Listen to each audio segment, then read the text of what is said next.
let's get into Scream 8 news. Now, we haven't even gotten Scream 7. We know that the script is done. We know that they've locked in a lot of the cast, but child, already they are up in here talking about Scream 8. And I'm like, damn, can we get Scream 7 first?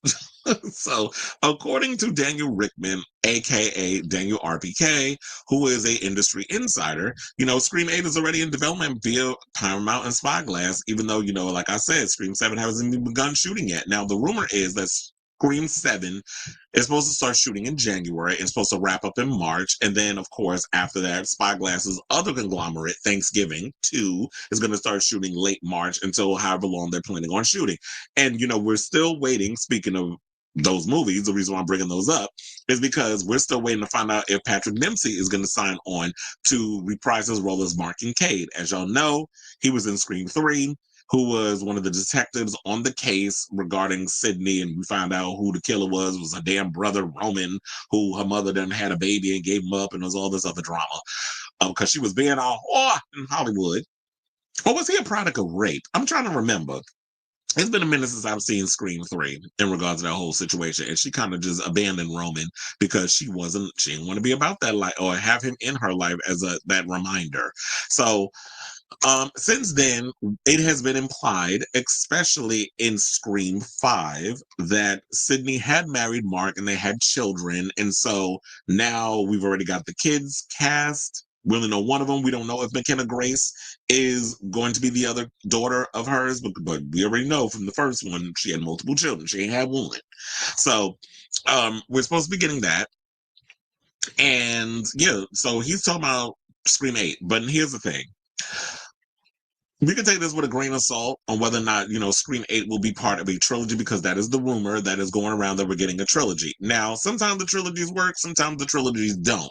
And to be honest, like I said, I'd rather wait and see how well Scream 7 does. And I think Scream 7 will do well because it is part of a franchise. People love Sidney Prescott. We want to see how it does. Even the haters that are sitting here talking about, well, justice for Melissa Barrera and all this other stuff, I do feel like the OG Scream fans will come out. I do feel like the low-key haters will go and hate watch this movie out of curiosity because they want to see if the movie does well. And I think there are going to be just regular horror movie fans who don't care about all this pomp and circumstance surrounding Spyglass and Melissa Barrera and her Free Palestine and all that stuff. There are people who genuinely don't pay attention to all of this, don't give a good goddamn about all this pomp and circumstance and this drama, and are just going to go see the movie because it's Scream, because they know Sidney Prescott, and it's familiar.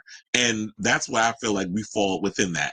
Another thing I want to say is I'm glad that we got Kevin Williamson back on board, who wrote the original Scream. He also wrote Scream 2, and he wrote Scream 4. So I'm glad that we're kind of getting all that in. I have been hearing that, this alleged trilogy that's going to be coming in is based off an idea that Kevin Williamson, I believe, had a while back, but wasn't able to work all that out because he was busy with other projects.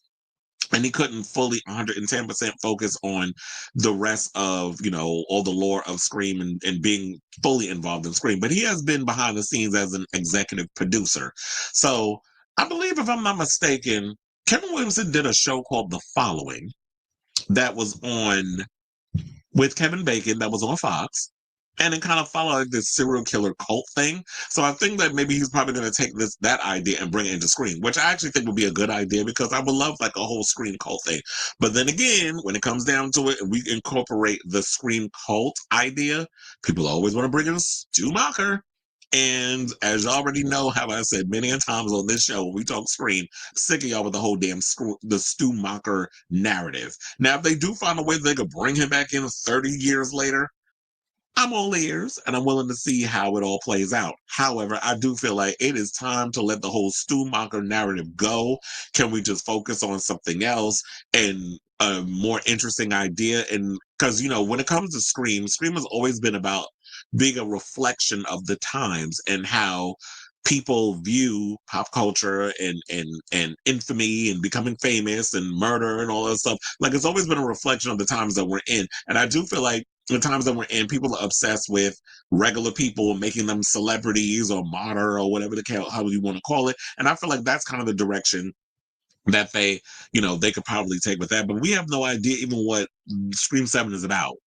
but they're trying to work in a Scream 8. Now, I hope they do it really well if there is a plan for a trilogy, because here we got a Strangers trilogy nobody asked for, and it's no shade, but the only Strangers movie I liked was the one with Liv Tyler and Scott Speedman. That's the only Strangers movie that I like. These other ones that y'all came out with, Prayer at Night was okay. Some of the kill sequences I thought was pretty cool. Overall, I thought the movie was trash. And don't even get me started on this recent one that just came out that nobody went to the damn movies to see. And nobody asked for a trilogy, because one of the things that I despise about film when it comes to horror films, I don't want to know the full backstory of my killer. That is one of the reasons why I don't particularly care for Rob Zombie's version of Halloween, because you wanted to justify why Michael did the things that he did, which basically just ransacked and ruined the lore that John Carpenter created. He just wanted to be like, you know what? He is the Shape. He is somebody who just goes in and kills just because it's in his DNA. He felt like doing it. And to me, that is more scary than, oh, I came from a broken home. Oh, my mama was a whore. Oh, my daddy was a drunk. Oh, I always got my ass beat. So now I'm mad at the world and I'm going to go out and kill people. It's like that narrative is so played out. It's so lame. I despise it. And sometimes I feel like it's a lot scarier when it's just like, you know what? Some people just fucked up. That's just the way it is. That some people just wake up in the morning, and you know what? I find it relatively interesting that I would just want to go and kill an animal and dissect it and play with its guts. Like this is some people that just screwed up in that way. And that to me is okay. Everything doesn't need an explanation or even an over explanation. So in regards to that, but then again, when it comes to Scream is always, as what I call it, my modern day Scooby-Doo. So we always know, we go in, there's always when you kill people, there has to be a motivation as to why they're doing what they're doing. So when it comes to Scream, that is kind of like the foundation is always built on. So we need the reason as to the why you're doing what you're doing.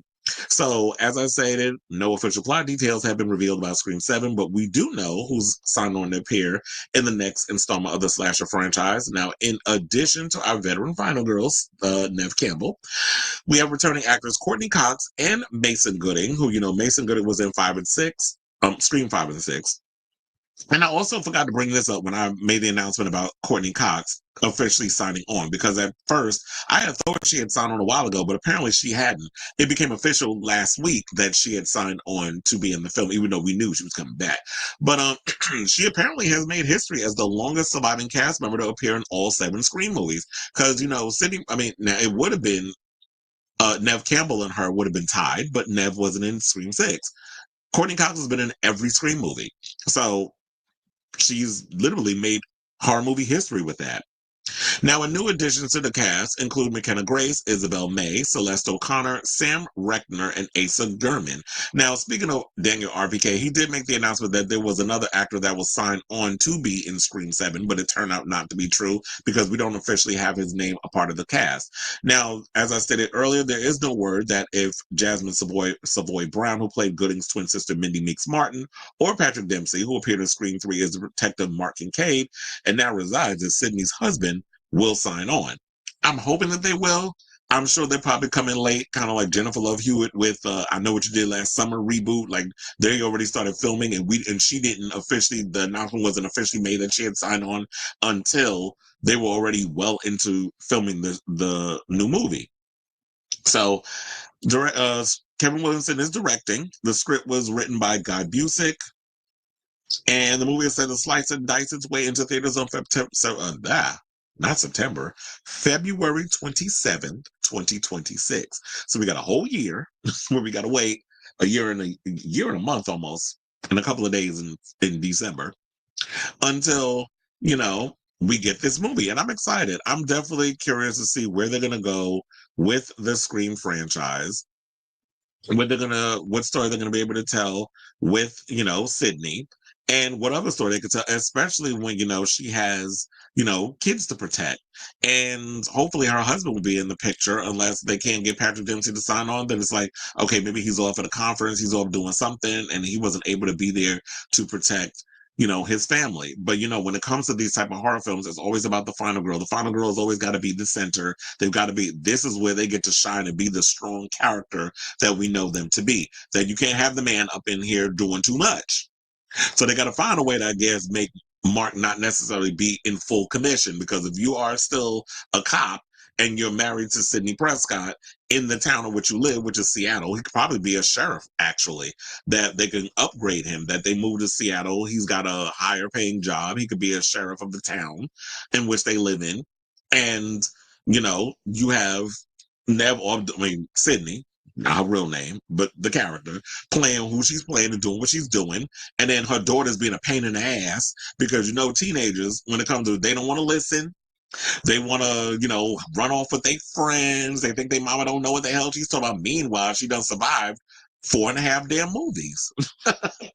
And I say 4.5 because in Scream 5, she was only in the movie part of it. She wasn't in it all of it. She didn't show, she was a little bit in the beginning, and then she didn't show up until like the third act when we lost Dewey, which I'm still mad at them for doing that. You'll kill off one of your damn the veteran characters that y'all didn't have ties with, radio silence, but we got plot armor on your core 4. Okay. So here's the thing. Now, that's what irritates me. It's like you got these newbies coming in all mad about Melissa Baratheon. And don't get me wrong, I told you I'm still a little irritated about the whole situation, how Spyglass handled that. But to go and kill off people that I grew up with and had this total connection with that has been stabbed multiple times. I don't know who got stabbed more, him or was it Chad Meeks Martin? Who got stabbed the most? I may have to go back and start watching those movies. Because, Dewey got stabbed in the first Scream. I think he got stabbed in the majority of the movies. Scream 2, they really did him in one good. But he survived, which is always like the running joke. But then it was like, Chad, I feel like got stabbed more times. I'm like, and he's still alive? Okay. You ain't lose a lung? But anyway, so I'm going on a rant right now, but let's wrap this up. So I say all this to say, what do y'all think of this news? Are you guys here for a Scream 8, or are you even here for a trilogy? I say if y'all got a good story that you could tell in 3 installments, I'm here for it. Just don't disappoint us like they did at Hello. Y'all got an Exorcist trilogy y'all supposed to been doing. That got chopped, and now we got oh my god, I forgot the guy's name, but he does a lot of really good he's done a lot of really good horror films. He did that series, The House, what is it? The House on Haunted Hill, something or another, that was on Netflix. Mike Flanagan, that's his name. I might have got the program wrong, but Mike Flanagan is doing The Exorcist after David Gordon Green did that travesty of a movie. And then, don't even get me started on David Gordon Green with Halloween, because I love Halloween 2018. Halloween Kills had its moments. I love some of the kill sequences. But Halloween Ends, as much as I got the direction of what you was trying to do with that whole Corey Cunningham story, it was not good. But I enjoy it for what it is, but the execution was a mess. So if you're going to do a trilogy, you need to make sure that you guys got an outline and you really have a story that you're going to be willing to tell, and don't disappoint us in that area. And I'm tired. I think Halloween, y'all need to slow y'all roll with these trilogies. But man, we are getting a trilogy for 28 years later. We're getting a trilogy with that. They already got 2 of the movies done, so we're waiting for the 3rd one. So slow your roll a little bit. But if you have a story, I'm here for it. And, as a Scream fan, but I feel like after this trilogy, y'all definitely need to wrap up Sydney's story. Y'all gonna have her well into her damn 60s and 70s. Y'all gonna have her like Jamie Lee Curtis doing Halloween until she's well into her 60s. So I say all this to say, whatever your thoughts are, let me know in the comments down below.